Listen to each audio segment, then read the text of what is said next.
नमस्कार साथियों, स्वागत है आप सभी का आपके अपने YouTube प्लेटफॉर्म पर। आशा करता हूँ आप सभी लोग स्वस्थ होंगे, मस्त होंगे और बहुत ही बेहतर तैयारी कर रहे होंगे।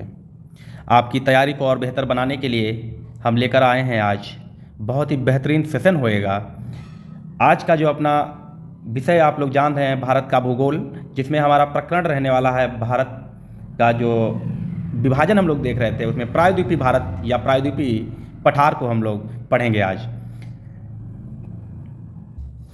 यह प्रकरण परीक्षा की दृष्टि से बहुत ही महत्वपूर्ण प्रकरण है। यहाँ से बहुत ही बेहतरीन प्रश्न पूछे जाते हैं, लगातार परीक्षाओं में पूछे जाते हैं प्रश्न। तो उम्मीद करता हूँ आप लोगों को सेशन बहुत अच्छा लगेगा। सेशन की शुरुआत करने से पहले मैं बता दूँ, आप लोग जो है वीडियो को पहले लाइक कर दें, अपने दोस्तों को शेयर करें ताकि उनको भी आप बेहतरीन सेशन मिल सके। और चैनल को अभी तक सब्सक्राइब नहीं किया तो चैनल को सब्सक्राइब कर लें। तो हम लोग शुरुआत करते हैं आज के सेशन की। प्रायद्वीपीय पठार। प्रायद्वीपीय पठार भारत के भौतिक विभाजन का एक वर्गीकरण है। इससे पहले हम लोगों ने उत्तर का पर्वतीय क्षेत्र को पढ़ लिया था, उत्तर का विशाल मैदान पढ़ लिया है। आज का जो ये अपना सेशन है वो प्रायद्वीपीय पठार का होने वाला है। तो हम लोग देखते हैं कि पठार, इसको प्रायद्वीपीय पठार क्यों कहा जाता है, इसकी स्थिति क्या है, इसका आकार क्या है, सभी चीज़ों को आज हम लोग कवर करने वाले हैं।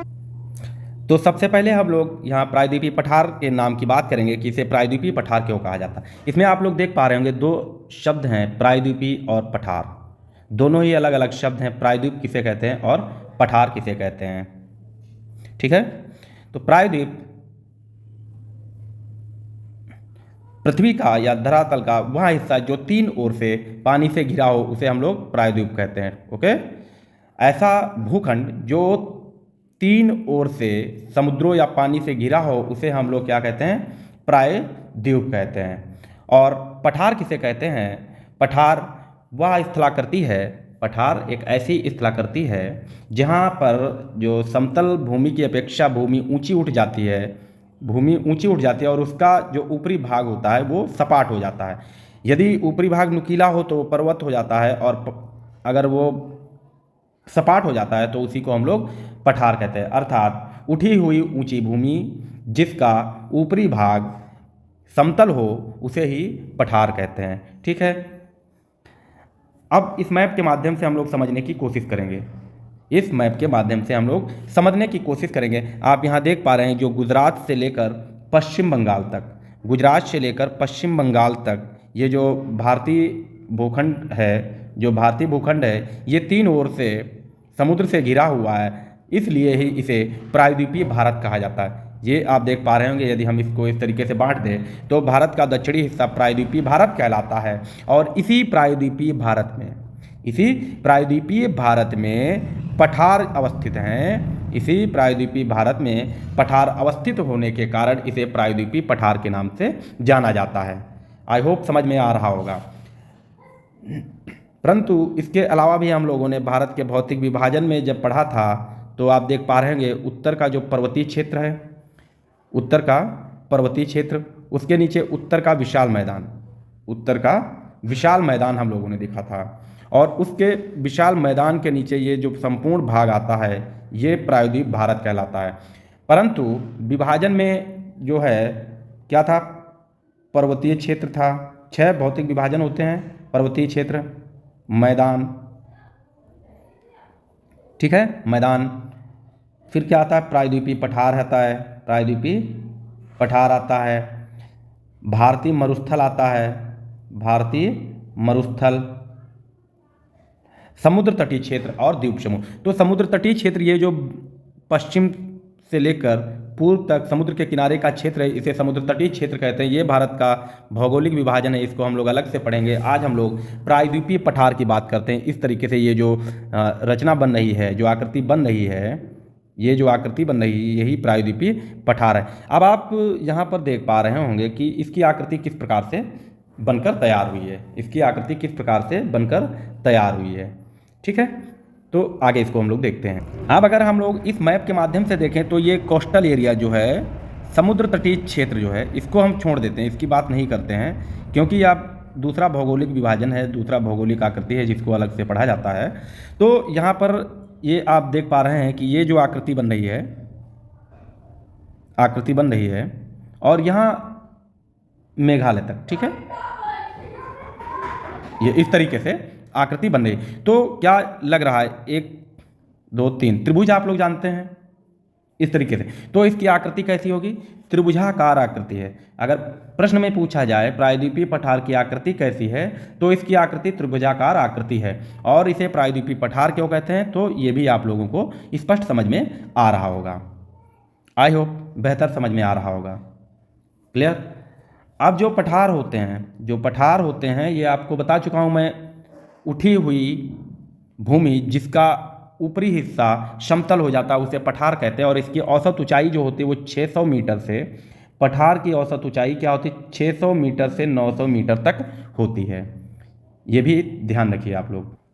अब हम लोग इसके विस्तार की बात करते हैं। जो प्रायद्वीपीय पठार है उसके विस्तार की बात करते हैं कि इसका विस्तार कहाँ कहाँ है। तो प्रायद्वीपीय पठार का विस्तार जो है उत्तर पश्चिम में अगर बात करें, उत्तर पश्चिम में कहाँ से है, अरावली पर्वत श्रृंखला, ठीक है, अरावली पर्वत श्रृंखला से लेकर, अरावली पर्वत श्रृंखला से लेकर कहाँ तक, पूर्व में कहाँ तक जाता है, पूर्व में राजमहल की पहाड़ियों तक, राजमहल पहाड़ियों तक, ठीक है, राजमहल पहाड़ियों तक। अगर इसकी बात की जाए उत्तर में, तो उत्तर में ये कहाँ से इसका विस्तृत है, तो जो उत्तर में विशाल मैदान है उसके दक्षिणी भाग, ठीक है, दक्षिणी भाग से लेकर दक्षिण में कन्याकुमारी तक इसका क्षेत्र विस्तृत है। कन्याकुमारी तक इसका क्षेत्र विस्तृत है। जो कन्याकुमारी तमिलनाडु में जो कार्डमम की पहाड़ियाँ हैं, इलायची की पहाड़ियाँ हैं, वहाँ तक यह क्षेत्र फैला हुआ है। ये इसका विस्तृत है। तो हम लोग इसको भी मैप के माध्यम से देख लेते हैं कि कहाँ तक जो है हमारे जो प्रायद्वीपीय पठार है उसका विस्तार है। इस मैप के द्वारा हम लोग देखते हैं कि जो उत्तर पश्चिम, ये उत्तर पश्चिम का क्षेत्र है। भाई जब हम भारत को इस तरीके से बांटेंगे तो ऊपर का हिस्सा जो है उत्तरी हिस्सा कहलाएगा और इधर जो है ये पश्चिमी, यानी कि ये पश्चिम है और ये पूर्व है। क्लियर। दाहिने साइड में पूर्व है, बाएं साइड में पश्चिम। तो ये कहाँ पर बीच में पड़ रहा है, उत्तर और पश्चिम के बीच में। तो उत्तर पश्चिम में अरावली की पहाड़ियों से लेकर, ठीक है, अरावली की पहाड़ियों से लेकर, और पश्चिम में गिर की पहाड़ियों से लेकर, जो कि गुजरात में अवस्थित हैं, गिर की पहाड़ियों से लेकर, क्लियर, पूर्व में राजमहल की पहाड़ियाँ, यहाँ राजमहल की पहाड़ियाँ हैं, राजमहल की पहाड़ियों से लेकर दक्षिण में तमिलनाडु में स्थित कार्डामम की पहाड़ियाँ। कार्डामम का जो ये अंग्रेजी शब्द है इसका मतलब होता है इलायची। तो इनको इलायची की पहाड़ियाँ भी कहा जाता है क्योंकि यहाँ पर इलायची की पैदावार बहुत ज़्यादा होती है। तो अब आपको स्पष्ट दिख रहा होगा कि उत्तर पश्चिम में अरावली से, पश्चिम में गिर की पहाड़ियों से लेकर, पूर्व में राजमहल की पहाड़ियों तक और दक्षिण में कार्डमम की पहाड़ियों तक विस्तृत क्षेत्र को हम लोग प्रायद्वीपीय पठार के नाम से जानते हैं। और यह उत्तर में जो क्षेत्र है, उत्तर में क्षेत्र जो है वो कहाँ से कहाँ तक, विंध्य पर्वत श्रृंखला जो पड़ती है, विंध्य और सतपुड़ा की पर्वत श्रृंखलाएं मध्य प्रदेश में हैं। और ये आप देख पा रहे हैं उत्तर भारत का विशाल मैदान के दक्षिणी भाग से इसकी शुरुआत होती है। यहाँ तक आपको समझ में आया होगा, आई होप।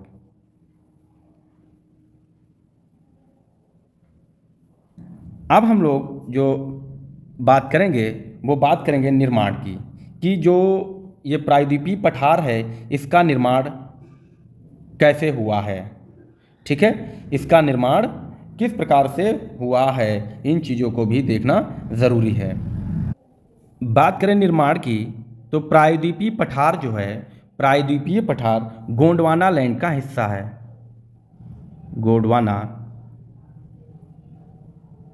लैंड का हिस्सा है, ठीक है, गोंडवाना लैंड का ही हिस्सा है। यह जो है गोंडवाना लैंड के टूटने से इसका जो है निर्माण हुआ है। जब गोंडवाना लैंड का विभाजन हुआ और इसके गोंडवाना लैंड के इसी भूखंड का उत्तर दिशा में विस्थापन से ही जो प्रायद्वीपीय पठार यानी कि प्रायद्वीपीय भारत का निर्माण हुआ है, ठीक है, प्रायद्वीपीय भारत का निर्माण हुआ है। यही गोंडवाना लैंड ये जो गोंडवाना लैंड है ये प्राचीनतम भाग था, एक प्राचीनतम भाग पैंजिया, क्या था? पैंजिया था। प्राचीनतम भाग पैंजिया का ही हिस्सा है। ठीक है, गोंडवाना लैंड जो है प्राचीनतम भाग पैंजिया का ही हिस्सा है और इसी हिस्से से गोंडवाना लैंड का निर्माण होता है। गोंडवाना लैंड अलग होता है और गोंडवाना लैंड के टूटने से ही प्रायद्वीपीय पठार का निर्माण होता है। यह पठार जो है, यह पठार आग्नेय तथा रूपांतरित शैलों से बना हुआ है। यह पठार जो है आग्नेय एवं रूपांतरित शैलों से बना है। ठीक है, रूपांतरित शैलों से बना हुआ है।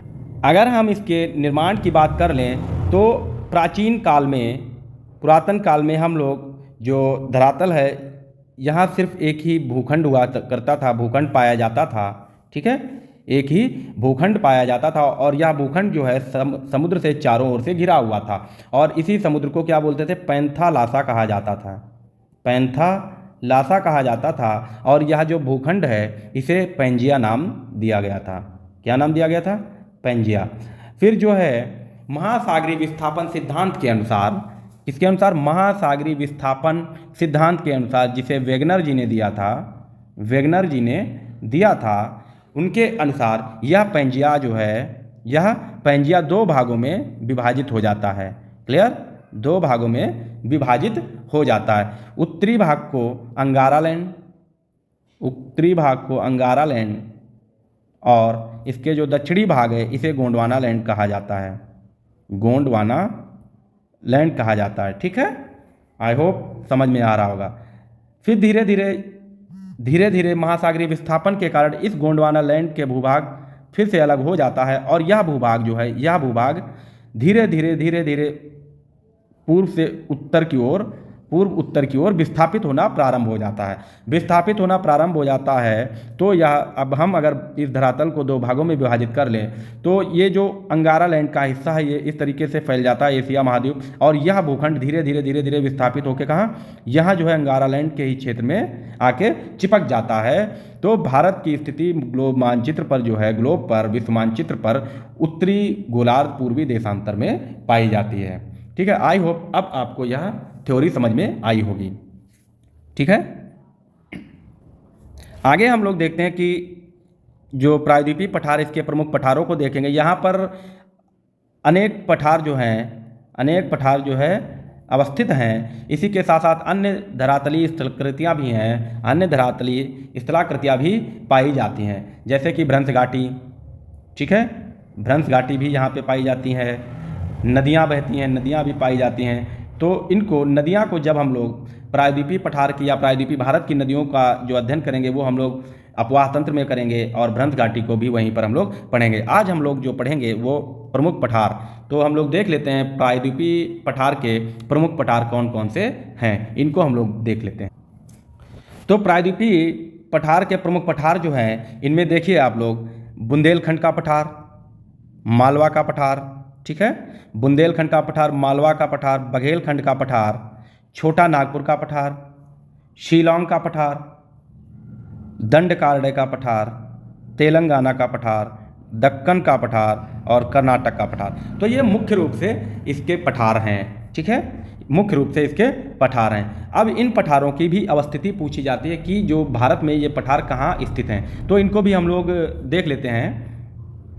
यदि हम भारत को दो भागों में विभाजित कर दें, क्लियर, जो पठार है इस पठारी क्षेत्र को हम लोग दो भागों में विभाजित करते हैं, इस तरीके से दो भागों में विभाजित कर दें तो हम पाते हैं कि पूर्व, ठीक है, पूर्व, पश्चिम, उत्तर और दक्षिण। यदि हम बात करें पश्चिम की बात करें तो मालवा का पठार, उत्तर में जो है बुंदेलखंड का पठार, बघेलखंड का पठार, उत्तर पूर्व में आपका जो पड़ेगा, उत्तर पूर्व में छोटा नागपुर का पठार पड़ेगा, दंडकारण्य का पठार पड़ेगा और पूर्वोत्तर या पूर्व में जो है शिलांग का पठार पड़ेगा, पूर्व में शिलांग का पठार पड़ेगा। यह शिलांग का पठार जो है ये भी प्रायद्वीपीय पठार का ही हिस्सा था, परंतु टेक्टोनिक प्लेट सिद्धांत के अनुसार ये जो है अलग हो जाता है किसी तरीके से, अलग हो जाता है, जो यहाँ विस्थापित हो जाता है, और इसके बीच में जो है मालदा गैप धीरे धीरे नदियों के द्वारा लाकर बहाए गए अवसादों से फिल हो जाता है, भर जाता है। क्लियर। तो अब अगर दक्षिण पठार की बात करें तो दक्कन का पठार है आपका, ठीक है। दक्कन का पठार और कर्नाटक का पठार जो है ये दक्षिण में पाए जाते हैं। दक्षिण पश्चिम में कर्नाटक का पठार, दक्षिण में दक्कन का पठार। क्लियर। आई होप समझ में आया होगा। कुछ और इम्पॉर्टेंट फैक्ट को देख लेते हैं। अब यहाँ पर जो है प्रायद्वीपीय पठार का वर्गीकरण जब करते हैं तो हम लोग पाते हैं केंद्रीय उच्च भूमि में इसका वर्गीकरण किया जाता है, दक्कन का पठार के रूप में और पूर्व का पठार के रूप में इसका वर्गीकरण किया जाता है। इसी के साथ साथ जो है पूर्व का पठार के रूप में वर्गीकरण किया जाता है। तो इनको भी हम लोग देखेंगे धीरे धीरे कि केंद्रीय उच्च भूमि में कौन कौन से पठार आते हैं। तो बात करते हैं केंद्रीय उच्च भूमि की। केंद्रीय उच्च भूमि में अरावली पर्वत श्रृंखला जो है विद्यमान है। तो ये पर्वत श्रृंखला है, इसको हम लोग पर्वत श्रेणियों में इसका अध्ययन कर लेंगे, जिस पे एक स्पेशल वीडियो देंगे। इसके साथ जो केंद्रीय उच्च भूमि में अगर पठार की बात करें तो इसमें मेवाड़ का पठार सम्मिलित है, मालवा का पठार सम्मिलित है, बुंदेलखंड का पठार, और साथ ही साथ अन्य स्थलाकृतियाँ जैसे कि विंध्यन श्रेणी यहीं पर स्थित है केंद्रीय उच्च भूमि में, और सतपुड़ा की श्रेणियाँ। तो इन श्रेणियों को तो हम लोग पर्वतीय श्रेणियों में हम लोग इसका अध्ययन करेंगे, यहाँ हम लोग सिर्फ पठार की बात करेंगे, ठीक है। तो केंद्रीय उच्च भूमि में कौन कौन से पठार विद्यमान है? मेवाड़ का पठार, मालवा का पठार और बुंदेलखंड का पठार। इसके साथ अगर पूछ दिया जाए कि अन्य स्थलाकृतियाँ कौन कौन सी केंद्रीय उच्च भूमि के अंतर्गत आती हैं, तो अरावली पर्वत श्रेणी, विंध्यन श्रेणी और सतपुड़ा की श्रेणी। तो अगला हम लोग विभाजन देख लेते हैं। अगला जो है वो उत्तर पूर्वी पठार। उत्तर पूर्वी पठार में मेघालय में अवस्थित शिलांग का पठार आता है, ठीक है। मेघालय में अवस्थित शिलांग का पठार आता है उत्तर पूर्वी पठार के अंतर्गत। और दक्कन का पठार, जो दक्कन का पठार है इसका विस्तार कहाँ से है? दक्कन के पठार का विस्तार तापी नदी के दक्षिण में त्रिभुजाकार दक्कन ट्रैप, इसमें जो है दक्कन ट्रैप आता है, कर्नाटक का पठार और आंध्रा का पठार। जो दक्कन का पठार है इसमें मुख्य रूप से 3 पठार शामिल किए जाते हैं, दक्कन ट्रैप, कर्नाटक का पठार और आंध्रा का पठार शामिल किया जाता है। तो इनको भी हम लोग एक एक करके देखते हैं, ठीक है। आई होप वीडियो काफ़ी हद तक समझ में आ रहा होगा और ये परीक्षा की दृष्टि से आप लोगों के लिए उपयोगी सिद्ध होगा। यहाँ इसमें जो है सिर्फ अवस्थिति पूछी जाती है और डिटेल में इसकी अध्ययन करने के लिए हम लोग एक एक पठार का जो है अध्ययन करेंगे। तो हम लोग देख लेते हैं मेवाड़ का जो पठार है, मेवाड़ का पठार है, इसकी जो अवस्थिति है, इसका जो विस्तार है वो कहाँ है? राजस्थान, ठीक है, राजस्थान। और कहाँ पर है? और मध्य प्रदेश, MP, ठीक है। जो मेवाड़ का पठार है इसकी अवस्थिति जो है राजस्थान और मध्य प्रदेश में है। मेवाड़ पठार जो है ये अरावली पर्वत को मालवा के पठार से अलग करता है। ये जो मेवाड़ का पठार है ये अरावली पर्वत श्रेणी और मालवा जो है पठार को अलग करता है। तो इससे यह स्पष्ट होता है कि अरावली पर्वत श्रेणी और मालवा श्रेणी, मालवा पठार के मध्य में कौन सा पठार अवस्थित है? मेवाड़ का पठार अवस्थित है। क्लियर? ओके। उसके बाद हम लोग देखते हैं कि मालवा का पठार। तो मालवा का पठार की बात करें, मालवा के अगर पठार की बात की जाए तो यह मध्य प्रदेश में अवस्थित है, ठीक है। मालवा का पठार जो है यह कहाँ अवस्थित है? MP में अवस्थित है। क्लियर? और जो इसका निर्माण है, इसका निर्माण किससे हुआ है? बेसाल्ट चट्टानों से इसका जो है निर्माण हुआ है। किससे? बेसाल्ट चट्टानों से जो है इसका निर्माण हुआ है। और इसी जो है मालवा के पठार को ही एक अन्य नाम से जाना जाता है, हड़ौती, ठीक है। हड़ौती नाम से जाना जाता है, जो कि राजस्थान में, ठीक है, इसे राजस्थान में जो है हड़ौती कहा जाता है। मालवा के पठार को राजस्थान में हड़ौती कहते हैं। बिल्कुल स्पष्ट हो गया होगा। और इसी मालवा के पठार में, ठीक है, मालवा के पठार में जो है बेसाल्ट की जो चट्टानें थीं, बेसाल्ट जो चट्टानें हैं, इनका क्या हो गया? इनका अपक्षय होना, यानी कि टूटने के कारण यहाँ पर काली मृदा, ठीक है, काली मृदा, ब्लैक सॉइल की उपस्थिति है, ब्लैक सॉइल की उपस्थिति है, काली मृदा। और आप लोग जानते हैं कि काली मृदा जो है कपास के उत्पादन के लिए बहुत उपयोगी होती, तो यहाँ पर कपास की जो है उपज बहुत अच्छी होती है। कहाँ? मालवा के पठार में। और इसी पठार में जो मालवा का पठार है ये, तो यहाँ पे क्या पाया जाता है? अवनालिका अपर्दन, अवनालिका अपर्दन यहाँ पर बहुत ज़्यादा हुआ है। अवनालिका अपर्दन का मतलब होता है पानी द्वारा जो है मिट्टी का कटना। अवनालिका अपर्दन यहाँ पर बहुत ज़्यादा हुआ है, इसीलिए यहाँ पर बहुत ज़्यादा क्या पाया जाता है, बीहड़ पाए जाते हैं। मालवा के पठार में ही बीहड़ पाए जाते हैं। यहाँ चंबल, नर्मदा और तापी जैसी नदियाँ इसकी प्रमुख नदियाँ हैं। ठीक है, पूछा जा सकता है चंबल, नर्मदा और तापी नदियाँ किस पठार से होकर निकलती हैं, तो मालवा के पठार से गुजरती हैं। ओके, अब बात करते हैं हम लोग बुंदेलखंड पठार की। ये बुंदेलखंड जो पठार है ये कहाँ है? बुंदेलखंड पठार जो है इसका विस्तार जो है एमपी और यूपी, मध्य प्रदेश और उत्तर प्रदेश में पाया जाता है। ठीक है, मध्य प्रदेश और उत्तर प्रदेश में पाया जाता है। क्लियर? और इसकी एक और विशेषता है कि बुंदेलखंड का पठार जो है, बुंदेलखंड जो क्षेत्र है यहाँ पर उत्तर प्रदेश के 7 जिले शामिल किए जाते हैं तथा यूपी के 7 जिले और एमपी के 8 जिले इसमें शामिल किए जाते हैं बुंदेलखंड में। क्लियर? यूपी में जैसे कि जालौन, झांसी, ललितपुर, चित्रकूट, हमीरपुर, बांदा और महोबा शामिल किया जाता है। वहीं अगर मध्य प्रदेश के ज़िलों की बात करें तो इसमें 8 जो ज़िले शामिल किए जाते हैं, दतिया, निवाड़ी, टीकमगढ़, छतरपुर, पन्ना, दमोह, सागर, विदिशा यहाँ जो है शामिल किए जाते हैं। इसके अगर निर्माण की बात की जाए, बुंदेलखंड पठार के निर्माण की बात की जाए तो ये जो है ग्रेनाइट, ठीक है, ग्रेनाइट व नीश, ग्रेनाइट व नीश चट्टानों के कारण इसका निर्माण हुआ। और इन्हीं चट्टानों का जब अपर्दन हुआ है, अपर्दन होने के कारण यहाँ पर किस मृदा की अधिकता है? लाल मृदा की अधिकता पाई जाती है। ठीक है, ये भी आप लोग याद रखिए कि लाल मृदा कहाँ पाई जाती है, तो बुंदेलखंड के पठार में। जैसे ही आप लोग झांसी पहुँचेंगे, उरई के आगे जालौन, झांसी, तो वहाँ पर लाल मिट्टी पाई जाती है। ठीक है, यहाँ बुंदेलखंड के पठार में जो है जो चंबल नदी के द्वारा बहुत ज़्यादा मिट्टी को कटान कर दिया जाता है। ठीक है, मिट्टी का कटान कर दिया जाता है। और यह क्षेत्र जो है, एक चीज़ और है इम्पॉर्टेंट, यह क्षेत्र जो है क्या है? पानी की कमी से जूझ रहा है, या सूखा क्षेत्र है, सूखा प्रभावित क्षेत्र है। ठीक है, इसलिए यह जो है आर्थिक रूप से भी पिछड़ा क्षेत्र है। तो बुंदेलखंड जो क्षेत्र है यह आर्थिक रूप से पिछड़ा क्षेत्र माना जाता है।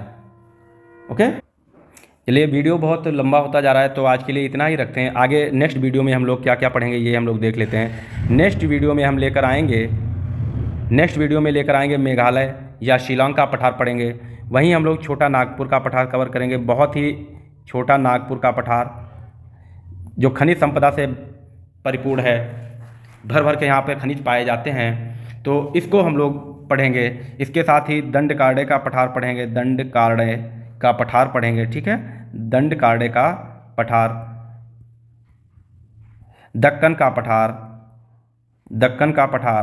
कर्नाटक का पठार, इन सभी पठारों को हम अगले वीडियो में लेकर आएंगे। तो आई होप, आशा करता हूँ कि आप सभी लोगों को वीडियो बहुत अच्छा लगा होगा। वीडियो अच्छा लगा है तो प्लीज़ एक लाइक बनता है। अपने दोस्तों को अवश्य शेयर करें, वीडियो को शेयर अवश्य किया करें, ताकि आपके सभी मित्रों को भी वीडियो मिल सके और हमको भी सपोर्ट मिलता रहे। तथा अगर आप लोगों ने चैनल को सब्सक्राइब नहीं किया तो चैनल को सबसे पहले सब्सक्राइब कर लें, ताकि आने वाली हर एक नोटिफिकेशन आप लोगों को मिलती रहे। बहुत बहुत धन्यवाद। मिलते हैं अगले वीडियो में, तब तक के लिए टाटा बाय बाय।